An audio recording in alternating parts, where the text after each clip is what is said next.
बच्चों आज हम चालू करेंगे आप लोगों का अगला चैप्टर जिसका नाम है रोटेशनल मोशन। बच्चों इससे पहले जो आपने मैकेनिक्स पढ़ी थी उस मैकेनिक्स में आपने यूज किया था ट्रांसलेशनल मोशन को। अब हम आगे की जो मैकेनिक्स पढ़ेंगे वो बेस्ड होगी किससे बच्चों? रोटेशनल मोशन पे। अब ट्रांसलेशनल मोशन और रोटेशनल मोशन में बेसिक डिफरेंस क्या होता है? तो बच्चों आपने ट्रांसलेशनल मोशन में यह पढ़ा था कि अगर कोई बॉडी ट्रांसलेटरी मोशन करती है तो वो सीधा मूव करती है इस तरह से। जब सीधा मूव करती है तो उसकी लीनियर पोजीशन में चेंज होता है, याद होगा सभी को। साथ में जब ये बॉडी आगे बढ़ती है तो इस बॉडी के हर एक पॉइंट की वेलोसिटी और एक्सेलरेशन भी सेम आते हैं लीनियर, बिकॉज ये सीधा आगे बढ़ती है। ठीक है, ये आप लोगों ने पहले पढ़ा हुआ है। ठीक, अब अगर हम इसी बॉडी को ट्रांसलेशनल की जगह रोटेशनल मोशन कराएं तो इस बॉडी के जो पॉइंट्स होंगे उनकी वेलोसिटीज में, एक्सेलरेशन में क्या रिलेशन आएगा, हमें आगे चल के बच्चों वो देखना है। ठीक है, तो हम लोग बच्चों क्या बात करेंगे, जब ये बॉडी रोटेट करेगी तो जो रोटेशनल मोशन होगा उस मोशन में वेलोसिटी, एक्सेलरेशन, इन सब में आपस में क्या रिलेशन होगा, हम उसके बारे में बात करेंगे। ठीक है, तो बच्चों आगे बढ़ते हैं, हम चल करते हैं सबसे पहले पॉइंट इसके बारे में। बच्चों फर्स्ट पॉइंट हमारा आता है इसमें रिजिड बॉडी। ध्यान रखिएगा, आगे इस चैप्टर में जब हम बॉडी लेंगे, कोई भी ऑब्जेक्ट लेंगे तो ऑब्जेक्ट लेंगे रिजिड बॉडी। ठीक है, अब रिजिड बॉडी का मतलब क्या होता है बच्चों यहां पे? तो बॉडी का मतलब आप सभी जानते हैं, बॉडी का मतलब होता है सिस्टम ऑफ पार्टिकल्स। आपने इससे पहले सेंटर ऑफ मास चैप्टर पढ़ा होगा, वहां पे जो हम ऑब्जेक्ट लेते हैं उसे हम क्या नाम देते हैं? System of particles. Means body जो है वो नंबर ऑफ पार्टिकल से मिलकर बनी होती है। ठीक है, लेकिन अगर बॉडी को रिजिड कह दिया जाए तो इसका मतलब क्या है वो ध्यान से समझना बच्चों। रिजिड बॉडी का मतलब ये होता है कि मान लीजिए हमारे पास कोई भी रैंडम शेप और साइज की बॉडी है और इसमें हमने क्या किया, कोई दो पॉइंट लिए इस तरह से, इसको नाम दिया पॉइंट ए और इसको नाम दिया पॉइंट बी। ठीक है, अब अगर आपने कहा ये रिजिड बॉडी है तो हमें क्या ध्यान रखना है? रिजिड बॉडी के केस में ये जो दो पॉइंट है ए एंड बी, इन दोनों पॉइंट के बीच का जो डिस्टेंस है ये डिस्टेंस डी हमेशा ही कांस्टेंट रहेगा, सेम रहेगा। आई बात समझ में? मतलब कहने का क्या है कि रिजिड बॉडी एक ऐसी बॉडी होगी जिसके कंस्टिट्यूएंट्स पार्टिकल्स जो होंगे उनके बीच का डिस्टेंस हमेशा कैसा रहता है? कांस्टेंट, वो चेंज नहीं हो सकता है बाय अप्लाइंग एक्सटर्नल फोर्स। तो डेफिनेशन देखो क्या दी गई, system of particles which does not change its shape under the influence of ordinary external force and distance between the particles does not change with respect to time। इसका मतलब आप चाहे rigid body पे कितना भी फोर्स लगा लीजिए उसके शेप में कोई भी चेंज नहीं होगा, साथ में पार्टिकल्स के बीच का डिस्टेंस होगा उसमें भी कोई चेंज नहीं आएगा। तो ऐसी बॉडी को हम क्या नाम देंगे बच्चों? Rigid body. लेकिन हमें एक दिमागी बात रखनी है बच्चों, कोई भी बॉडी परफेक्टली रिजिड तो हो नहीं सकती है। ठीक है, क्योंकि जब आप फोर्स लगाएंगे तो पॉसिबल है कि उसमें डिफॉर्मेशन हो जाए, और जैसे डिफॉर्मेशन होगा तो ये भी पॉसिबल है इस केस में कि इसके पार्टिकल्स के बीच का डिस्टेंस वेरी कर जाए। ठीक है, पॉसिबल है। लेकिन हम क्या मान के चलेंगे, इस चैप्टर में हम जो भी ऑब्जेक्ट आगे चल के काम में लेंगे वो ऑब्जेक्ट कौन सी बॉडी होगी बच्चों? Rigid body. तो हमें मानते हुए चलना है कि जो भी ऑब्जेक्ट हम ले रहे हैं मोशन को समझने के लिए वो कौन सा ऑब्जेक्ट होगा? एक रिजिड बॉडी होगा। ठीक है, तो ध्यान रखिएगा रिजिड बॉडी का मतलब क्या होता है और इसकी प्रॉपर्टी क्या होगी। ठीक है, इसके बाद बच्चों हम आगे बढ़ते हैं। नेक्स्ट पॉइंट हमारा आता है बच्चों, हमें जो पढ़ना है वो है rotational motion of a rigid body. इसका मतलब क्या है बच्चों? इससे पहले आप लोगों ने रिजिड बॉडी के ट्रांसलेशनल मोशन को पढ़ा था, NLM, work energy power, centre of mass, collision, इन सब में आपने क्या किया था? जो बॉडी ली थी वो रिजिड बॉडी ली थी। ठीक है, और उसके कौन से मोशन को पढ़ा था? ट्रांसलेशनल मोशन को समझा था। ठीक है, अब हम क्या बात करेंगे कि जब यही बॉडी ट्रांसलेशनल की जगह रोटेशनल मोशन परफॉर्म करेगी तो रोटेशनल मोशन परफॉर्म करने पर बॉडी के मोशन में क्या इफेक्ट होगा, बॉडी की जो क्वांटिटीज आएंगी, वेलोसिटी, एक्सेलरेशन, उन सब पे क्या इफेक्ट होगा। ठीक है, तो सबसे पहले बच्चों इसमें फर्स्ट पॉइंट हमारे सामने आता है।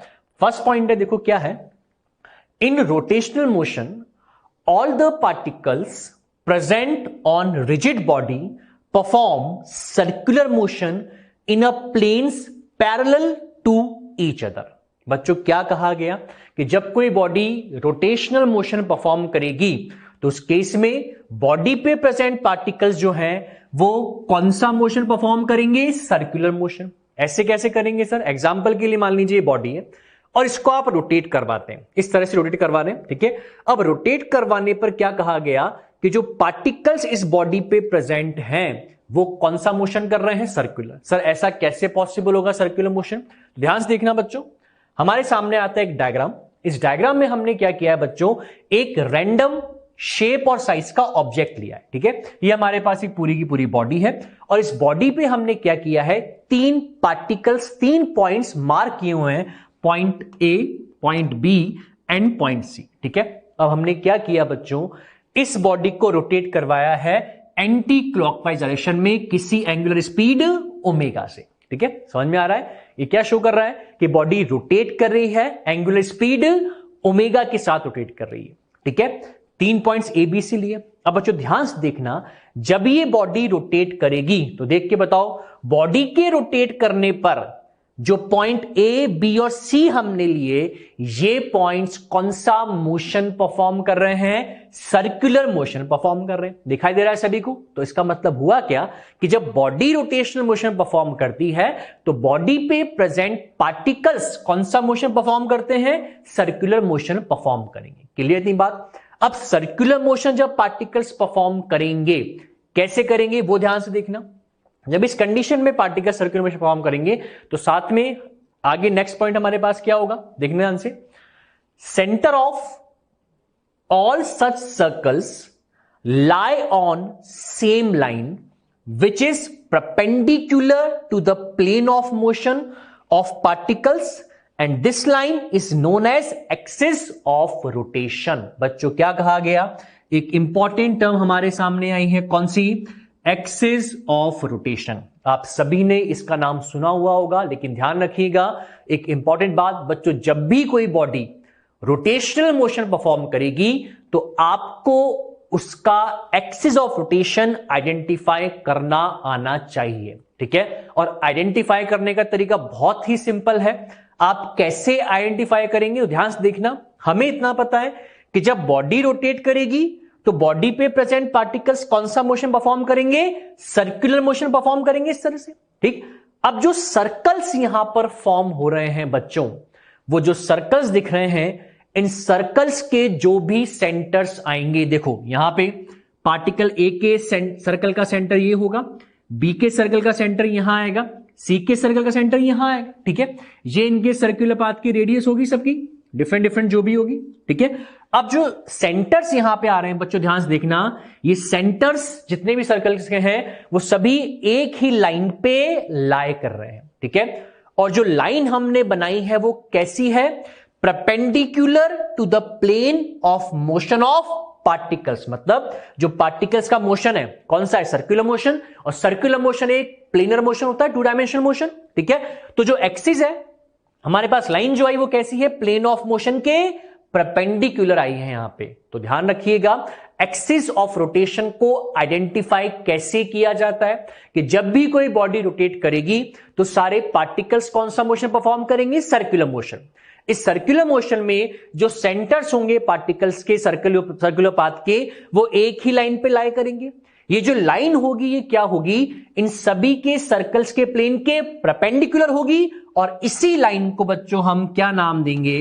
Axis of rotation. ध्यान रखिएगा, शॉर्ट में हम लिखा करेंगे इसको AOR। AOR का मतलब एक्सिस ऑफ रोटेशन। क्लियर है? तो ध्यान रखिएगा, किसी भी रोटेटिंग बॉडी का एक्सिस ऑफ रोटेशन कैसे पता लगाया जाएगा वो हमें आना चाहिए, ठीक है। इसके बाद बच्चों हमें देखना है, अब जब ये बॉडी पे present particle circular motion perform कर रहे हैं तो जो डिफरेंट आगे फिजिकल क्वांटिटीज आएंगी, वेलोसिटी, एंगुलर एक्सेलरेशन, इन सब पे मोशन पे क्या इसका इफेक्ट होगा उसके बारे में, ठीक है।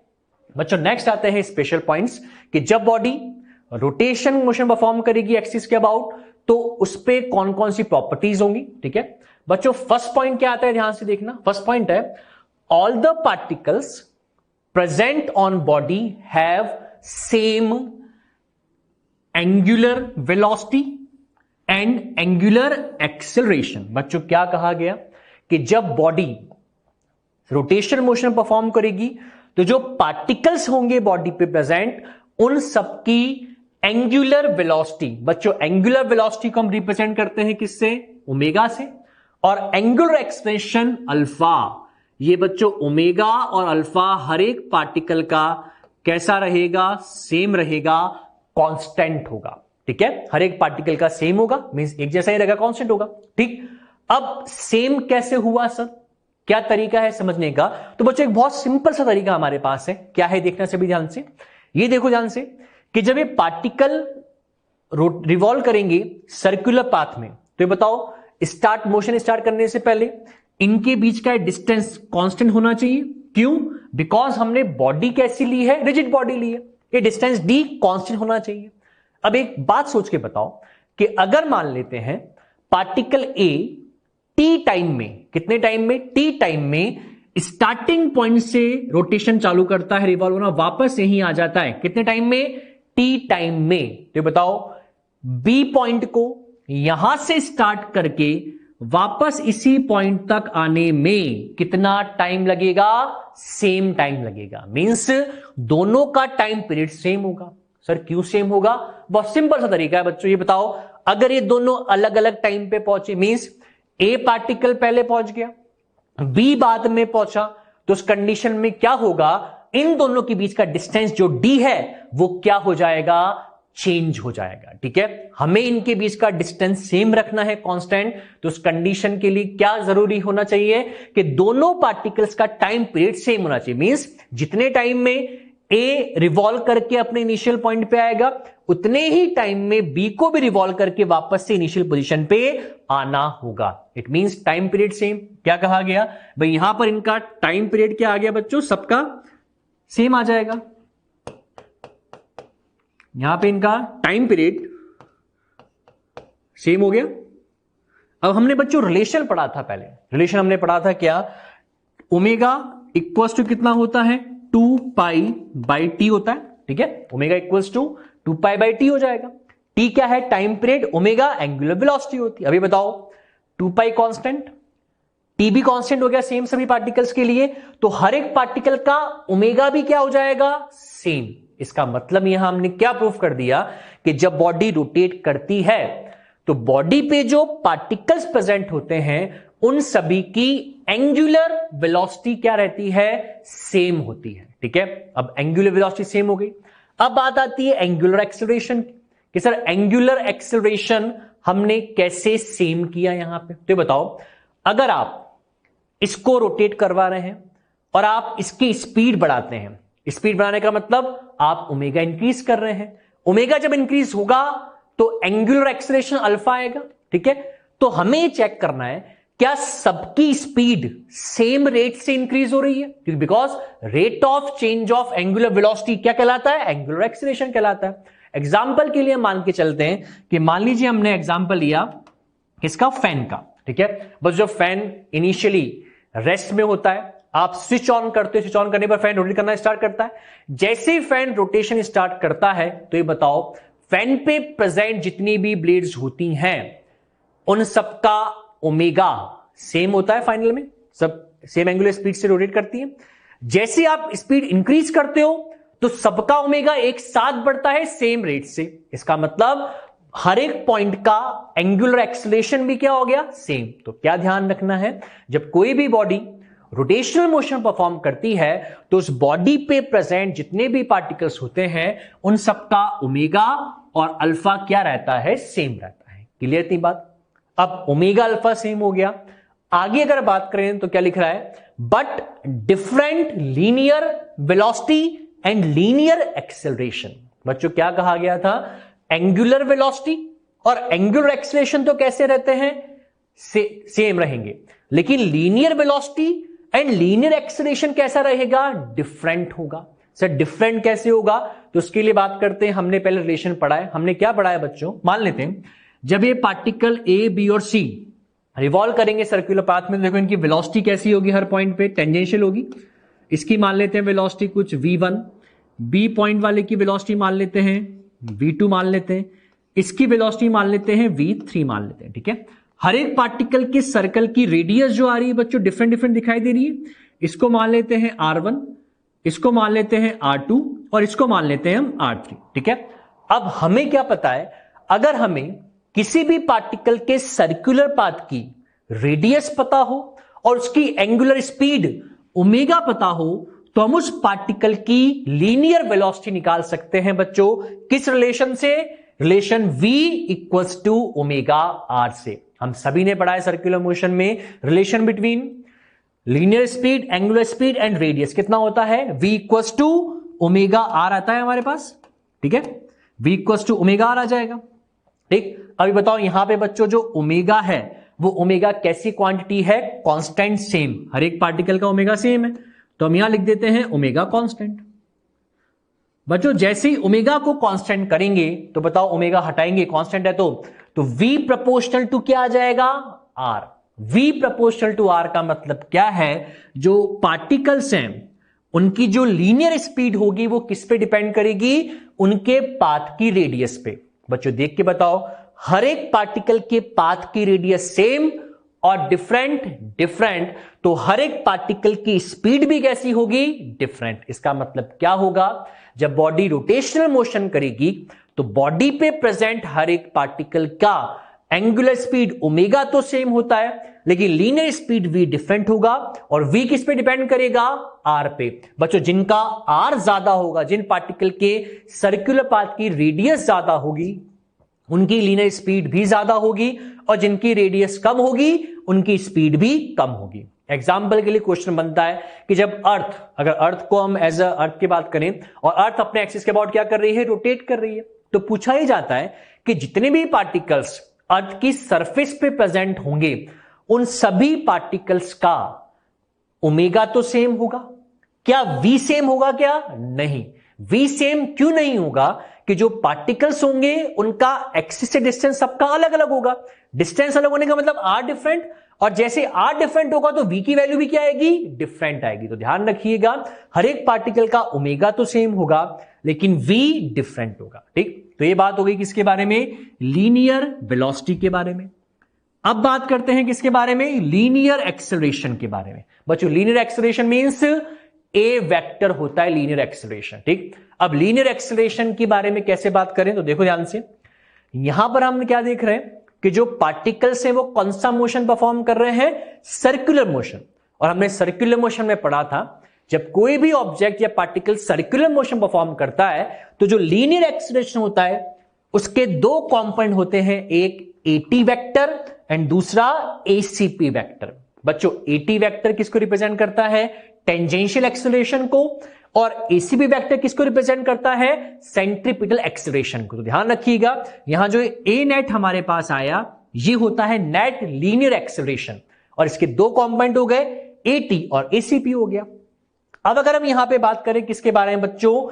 एटी के बारे में, तो आप सभी ने पढ़ा है टेंजेंशियल एक्सेलरेशन की वैल्यू कितनी होती है?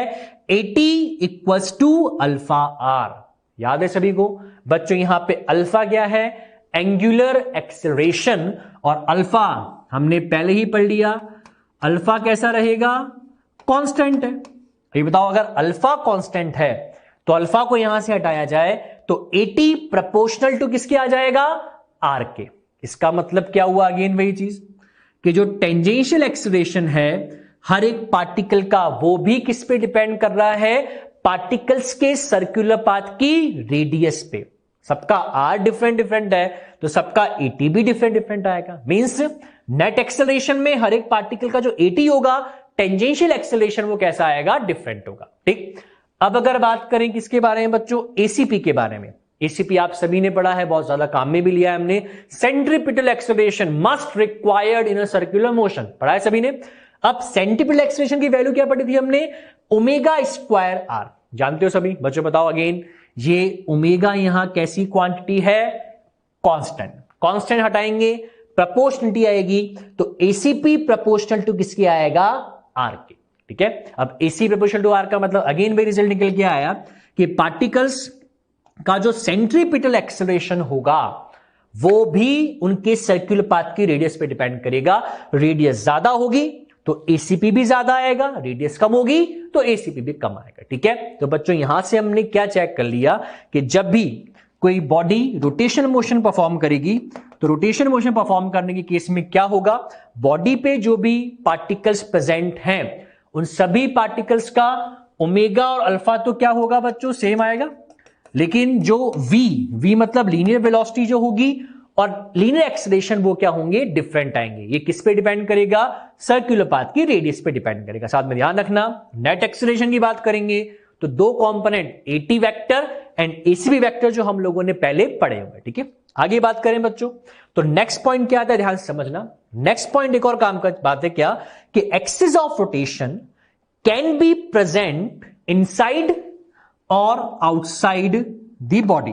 बच्चों क्या कहा गया, axis of rotation can be present inside और आउटसाइड द बॉडी। मतलब जो एक्सिस होता है ना, ये एक्सिस ऑफ रोटेशन जो हमने पहले यहां मार्क किया था, ये एक्सिस बच्चों बॉडी के अंदर भी प्रेजेंट हो सकता है और बाहर भी प्रेजेंट हो सकता है। सर अंदर बाहर का मतलब तो सिंपल सा कंसेप्ट ध्यान रखना, इनसाइड द बॉडी का मतलब एक्सिस वहां से पास होना जहां पर बॉडी का कुछ मास है। एग्जाम्पल के लिए आप ध्यान से देखोगे तो यहां पे जो कंडीशन हमारे सामने क्या है, कि यहां पे हमारे सामने जो कंडीशन है उसमें जो एक्सिस आप सभी को दिखाई दे रहा है बच्चों, ये जो एक्सिस है हमारे पास, ये एक्सिस कहां से पास हो रहा है, वहां से जहां पर बॉडी का कुछ मास है, means inside the body present है एक्सिस। तो सर ये इनसाइड है तो आउटसाइड द बॉडी का मतलब क्या है, सिंपल सा एग्जांपल लेते हैं हम एक रिंग का। मान लीजिए बच्चों हमारे पास एक सर्कुलर रिंग है और इसकी रेडियस है यहां पे ये r, ठीक है, और ये रिंग क्या कर रही है, रोटेट कर रही है किस एक्सिस के अबाउट, एक ऐसा एक्सिस जो इसके सेंटर से पास हो रहा है, ठीक है, और इसके प्लेन के परपेंडिकुलर। अब बच्चों ध्यान से सोच के बताओ, जो रिंग होती है उस रिंग में उसका कंप्लीट मास कहां पर प्रेजेंट होता है, उसकी पेरिफेरी पे। अंदर से तो भी हॉलो होती है, हॉलो मतलब अंदर मास प्रेजेंट नहीं होता, कंप्लीट मास कहां होगा, पेरिफेरी पे प्रेजेंट होगा, ठीक है। अब कंप्लीट मास पेरिफेरी पे प्रेजेंट होगा तो एक्सिस वहां से पास हो रहा है जहां पर मास प्रेजेंट नहीं है, जिसका मतलब ये जो एक्सिस ऑफ रोटेशन हमारे पास आया, ये एक्सिस कहां प्रेजेंट है, बॉडी के बाहर। तो ध्यान रखिएगा, inside the body and outside the body का मतलब यहां पे क्या होता है, इनसाइड द बॉडी का मतलब एक्सिस वहां से पास करवाया जाए जहां पर बॉडी का मास प्रेजेंट है, एक्चुअल में कोई मास है तो उसे हम इनसाइड द बॉडी कहेंगे, और अगर एक्सिस वहां से पास कर रहा है जहां पर बॉडी के पास कोई मास नहीं है तो उसे हम कहेंगे आउटसाइड द बॉडी, ठीक है।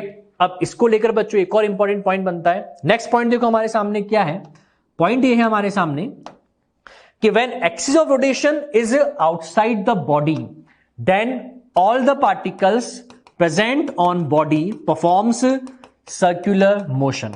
बच्चों क्या कहा गया, देखो ध्यान से, ये कहा गया हमसे कि एक्सिस ऑफ रोटेशन दो तरह से हो सकता है, या तो बॉडी के अंदर प्रेजेंट होगा, या हमने जो डायग्राम बनाया था रिंग का, ये हमारे पास रिंग थी, इस रिंग में मैक्सिमम सारा मास, कंप्लीट मास कहां प्रेजेंट था, इसके पेरिफेरी पे इस तरह से, और ये एक्सिस था। अब बच्चों क्वेश्चन यहां पे बनता है, पूछा जाता है कि in which situation all the particles present on a body performs circular motion when axis is present inside the body और axis is present outside the body। पूछा क्या गया कि किस कंडीशन में बॉडी पे प्रेजेंट सारे पार्टिकल्स सर्कुलर मोशन परफॉर्म करेंगे। ऑप्शंस होते हैं कि एक्सिस बॉडी के अंदर से पास होगा तब, या एक्सिस बॉडी के बाहर से पास होगा तब। तो हमें डिफरेंस समझ में आना चाहिए बच्चों कि करेक्ट आंसर क्या होगा। तो ध्यान से देखना बच्चों, जब एक्सिस बॉडी के अंदर से पास होगा तो आपको दिखाई दे रहा है A B C particle circular motion perform करने, लेकिन इस कंडीशन में बच्चों क्या होता है, जब एक्सिस अंदर से पास कराएंगे तो कुछ पार्टिकल्स क्या होगा, एक्सिस के ऊपर ही लाए करेंगे इस तरह से। अभी बताओ बच्चों, जब पार्टिकल एक्सिस पे ही लाए करेगा तो इसके सर्कुलर पाथ की रेडियस कितनी होगी, ये r 0 हो जाएगी। तो क्या ये सर्कुलर पाथ को फॉलो कर पाएगा, नहीं, मींस वो पार्टिकल्स जो एक्सिस पे प्रेजेंट होंगे वो सर्कुलर मोशन परफॉर्म नहीं करेंगे। कब, जब एक्सिस बॉडी के अंदर से पास होगा। अगर वहीं पे एक्सिस को बॉडी के बाहर लिया जाए तो बताओ, जब एक्सिस बॉडी के बाहर प्रेजेंट होगा तो क्या इस कंडीशन में जो हमारे पास पार्टिकल्स हैं उनमें से कोई पार्टिकल एक्सिस पे लाई करेगा? नहीं करेगा। क्यों नहीं करेगा? बिकॉज सारे पार्टिकल्स एक्सिस से किसी ना किसी डिस्टेंस पे आएंगे। तो इसका मतलब इस कंडीशन में सारे पार्टिकल्स क्या करेंगे? सर्कुलर मोशन परफॉर्म करेंगे। तो हमें ध्यान रखना है कि अगर एक्सिस ऑफ रोटेशन जो है बॉडी के बाहर प्रेजेंट होता है तो उस कंडीशन में बॉडी पे प्रेजेंट जितने भी पार्टिकल्स होंगे, ईच एंड एवरी पार्टिकल कौन सा मोशन परफॉर्म करेगा? सर्कुलर मोशन परफॉर्म करेगा। ठीक बच्चों, तो ध्यान रखिएगा जब बॉडी रोटेट करती है तो पार्टिकल्स जो है उनके पास कौन कौन सी प्रॉपर्टीज होती हैं। ठीक है, इसके बाद बच्चों आगे बढ़ते हैं। नेक्स्ट हमारे पास आएगा जो हमने अभी तक थ्योरी पढ़ी है, rotational motion for a rigid body, उसके बारे में, उस पर बेस्ड एक बहुत सिंपल सा क्वेश्चन हमें लेना है, कंसेप्चुअल, जो जनरली पूछ लिया जाता है बच्चों। क्वेश्चन क्या है, ध्यान से देखना। क्वेश्चन ये है, a uniform circular disc of radius 1 metre start rotating from rest with constant angular acceleration 2 radian per second square about an axis passing through its center and perpendicular to its plane. Find net acceleration of particle present at a distance 0.5 meter from center at t equals to 2 second. ठीक बच्चों, हमसे क्या पूछा गया है यहां पे ध्यान से देखिएगा। हमसे ये कहा गया है कि हमारे पास एक सर्कुलर डिस्क है। सर्कुलर डिस्क बच्चों आप सभी ने देखी है। मान लेते हैं एग्जांपल के लिए ये हम सर्कुलर डिस्क बनाते हैं। आप सभी को पता होगा डिस्क का मतलब एक सॉलिड ऑब्जेक्ट होता है। ठीक है, पूरा मास इसकी सरफेस पे डिस्ट्रीब्यूट होता है इस तरह से। ये डिस्क बच्चों क्या कर रही है? रोटेट कर रही है। किस एक्सिस के अबाउट? वो एक्सिस जो इसके सेंटर से पास कर रहा है और प्लेन के परपेंडिकुलर। बच्चों ध्यान रखिएगा, एक्सिस समझ में आना बहुत ज्यादा इंपॉर्टेंट है। आप सभी को बॉडी के रोटेशन को देखकर एक्सिस समझ में आना चाहिए, या ऐसे एक्सिस गिवन हो थ्योरी के फॉर्म में तो ड्रॉ करना आना चाहिए। ठीक है, तो एक्सिस कैसा है? इसके सेंटर से पास हो रहा है और इसके प्लेन के कैसा है? परपेंडिकुलर, मींस एक्सिस ये है। ठीक बच्चों, इतनी बात के लिए अब आपसे क्या कहा गया है कि इस डिस्क पे एक पार्टिकल प्रेजेंट है। कितने डिस्टेंस पे? 0.5 मीटर। ठीक है, 0.5 मीटर पे प्रेजेंट होने का मतलब यहां पे क्या है बच्चों? ध्यान से देखना। इसको मान लेते हैं सेंटर O और सेंटर से यहां पे इस डिस्टेंस को स्मॉल r मान लेते हैं और स्मॉल r की वैल्यू हमें कितनी गिवन है? अगर इसको सॉल्यूशन चालू करें बच्चों हम, तो यहां से देखिएगा स्मॉल r ये कितना गिवन है? 0.5 मीटर हमें गिवन है। ठीक है, साथ में हमें इसकी रेडियस गिवन है बच्चों। इसकी रेडियस मींस ये कंप्लीट डिस्टेंस, ये कंप्लीट डिस्टेंस कैपिटल R हमें गिवन है। ये कैपिटल R कितना है बच्चों? 1 मीटर। ठीक है, साथ में इसका एंगुलर एक्सेलरेशन भी हमें गिवन है। ये कितना है बच्चों? अल्फा गिवन है हमें 2 radian per second square given है। ठीक है, तो हमें अल्फा पता है, डिस्क की रेडियस पता है। हमें क्या करना है? एक पार्टिकल जो सेंटर से small r distance, small r कितना है बच्चों? 0.5 मीटर। उस पार्टिकल का नेट एक्सेलरेशन निकालना है कितने सेकंड पे? t equals to 2 second. तो बच्चों कंसेप्ट हम सभी को पता है। क्या पता है? जब ये डिस्क रोटेट करेगी तो बॉडी पे प्रेजेंट ये पार्टिकल कौन सा मोशन परफॉर्म करेगा? सर्कुलर मोशन परफॉर्म करेगा इस तरह से। ठीक है, और जब सर्कुलर मोशन परफॉर्म करेगा और आपसे पूछ लिया जाए नेट एक्सेलरेशन, तो नेट एक्सेलरेशन का मतलब क्या है? 2 कंपोनेंट आते हैं भाई। कौन कौन से? एक AT और दूसरा ACP। तो हमें क्या करना पड़ेगा? पहले हम बच्चों यहां पे क्या फाइंड करेंगे? AT फाइंड करेंगे यहां पे। ठीक है, देखो ध्यान से, सबसे पहले हम AT निकालते हैं। AT कैसे आएगा? AT को हमने पढ़ा है बच्चों अल्फा R। ठीक है, अल्फा हमारे पास कितना है? 2, तो ये हो जाएगा 2 इंटू हमारे पास R। R क्या है बच्चों? यहां पे पार्टिकल का सेंटर से डिस्टेंस। ध्यान रखना R स्मॉल r आएगा, बिकॉज हम उस पार्टिकल के लिए बात करें जिसके सर्कल की रेडियस 0.5 मीटर। तो यहां पर आएगा स्मॉल r की वैल्यू 0.5। सॉल्व करने में बच्चों हमारे पास AT की वैल्यू कितनी आएगी? देखो 2 इंटू 0.5 तो हमारे पास आ जाएगा 1। यूनिट लिखेंगे मीटर पर सेकेंड स्क्वायर। ठीक है, AT आ गया। सेकेंड आएगा बच्चों ACP। ACP की वैल्यू आप सभी ने पढ़ी कितनी? Omega square R। ठीक है, अब बच्चों ध्यान से देखना, स्टार्टिंग फ्रॉम रेस्ट है। रेस्ट मतलब इनिशियल ओमेगा तो कितना है इसका? 0। तो हमें क्या करना पड़ेगा, एसीपी निकालने के लिए ओमेगा निकालना पड़ेगा कितने सेकंड पे, 2 सेकंड पे। कैसे निकाले, तो बच्चों आप सभी ने इक्वेशन ऑफ मोशन पढ़ी थी सर्कुलर में, omega equals to omega naught plus alpha T, याद है बच्चों सभी को? ठीक है, देखो ध्यान से, हमें ओमेगा निकालना है, ओमेगा नॉट कितना है 0, अल्फा टी किसकी वैल्यू हो जाएगी, ओमेगा की। तो हम यहां पे क्या करेंगे, एसीपी इक्वल्स टू यहां पुट करेंगे अल्फा टी का होल स्क्वायर इंटू आर आ जाएगा। ठीक है, अब हम क्या करेंगे, अल्फा और टी की वैल्यू पुट करते हैं। ध्यान से देखना, हमारे पास यहां पे एसीपी कितना आएगा,